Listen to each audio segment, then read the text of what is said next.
कहानी शुरू होती है ग्रीस के एक अस्पताल में। 10 साल के माइकल मॉर्बियस अपने सरोगेट भाई लूसियन का स्वागत करता है, जिसे वह अनजाने में मिलो का नाम देता है। यह अपनी खून की बीमारी से जूझ रहा होता है और सामान्य होने की इच्छा से बंधा हुआ है। इसके सहायक पिता और अस्पताल के डायरेक्टर निकोलस मॉर्बियस के लिए न्यूयॉर्क में मेडिकल स्कूल में जाने की व्यवस्था करते हैं, जबकि यह मिलो की देखभाल करने की कोशिश करता है।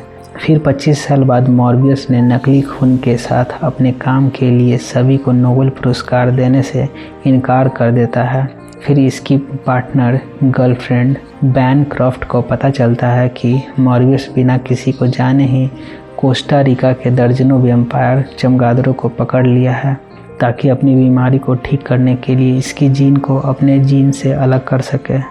अपने इस खतरनाक प्रयोग के बारे में माइलो को बताने के बाद मॉर्बियस अपने हथियारों के साथ अंतर्राष्ट्रीय जल में एक निजी भाड़े के जहाज को तैयार करने के लिए माइलो से पैसा लेता है और माइलो से वादा करता है कि मैं तुम्हें भी बीमारी से ठीक कर दूंगा। फिर अपने प्रयोगशाला में खुद पर इसका इस्तेमाल करता है और इलाज काम कर जाता है। यह मॉर्बियस को एक पिशाच में बदल देता है। तभी डर के मारे प्रयोगशाला के लोग इन पर हमला करना शुरू कर देता है।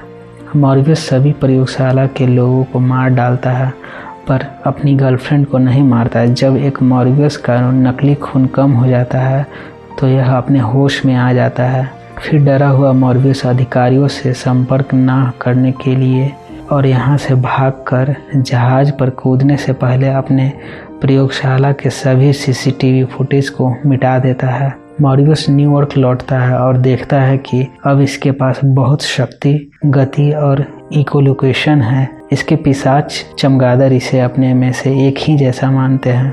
अपनी खून की बीमारी को रोकने के लिए यह नकली खून का इस्तेमाल करता है, क्योंकि यह धीरे धीरे इसकी ज़रूरतों को पूरा करना बंद कर देता है। FBI एजेंट्स साइमन और रॉड्रिग्स ने मॉर्बियस के द्वारा मारे गए लोगों की जांच करता है और इसके द्वारा मरने वाले लोगों की संख्या कम करता है। जैसे ही माइलो को पता चलता है कि मॉर्बियस अब ठीक हो गया है, तो माइलो मॉर्बियस के पास जाता है और खुद को ठीक करने के लिए इसे कहता है, पर मॉर्बियस इसे ठीक करने से मना कर देता है, क्योंकि यह बहुत खतरनाक है।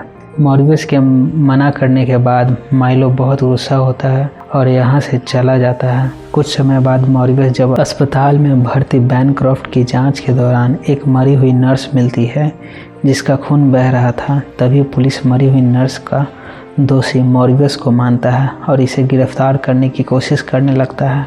पर मॉर्बियस इन सब से खुद को बचाने के लिए यहाँ से भागने लगता है। फिर पुलिस के द्वारा गिरफ्तार हो जाता है। तभी जेल में मॉर्बियस माइलो से मिलता है, जो इसे यहाँ से भागने के लिए अपने धन का उपयोग करने के लिए इससे कहता है।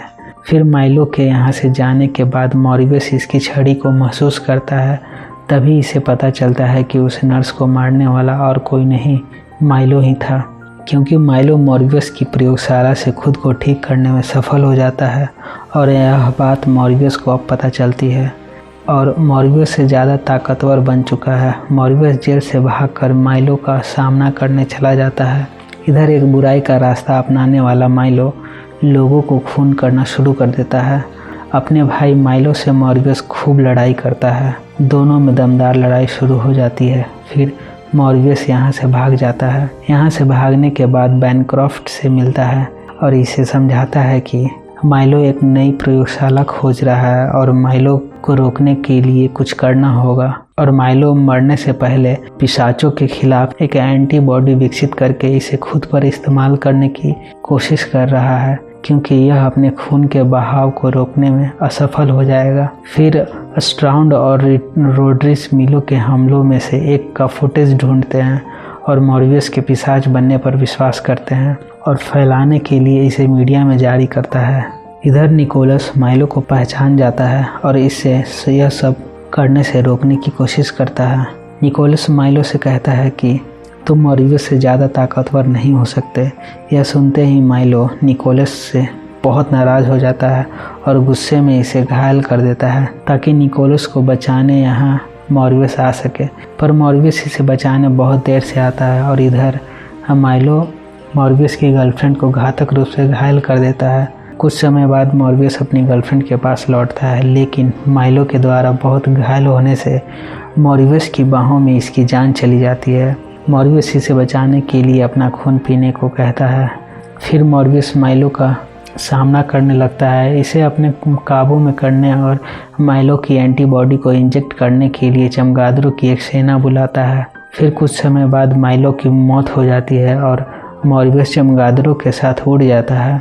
अपने साथियों के मरने का शोक मनाता है और एक भगोड़े पिशाच के रूप में अपनी पहचान को गले लगाता है। इसके बाद इधर जाने अनजाने मॉर्बियस की गर्लफ्रेंड एक चमकदार लाल आंखों के साथ फिर से जीवित हो जाती है। मॉर्बियस के रक्त की एक बूंद को निगलने के बाद इसे एक विजन दिखाई देती है, जिसमें एड्रियन टॉम्स खुद को मॉर्बियस के ब्रह्मांड में ले जाता है। और फिर विजन देखने के बाद इसके रास्ते में स्पाइडरमैन यहाँ आता है। टॉम्स मॉर्बियस के पास जाता है और इसे सुझाव देता है कि हम एक टीम बनाते हैं, और कहानी खत्म हो जाती है।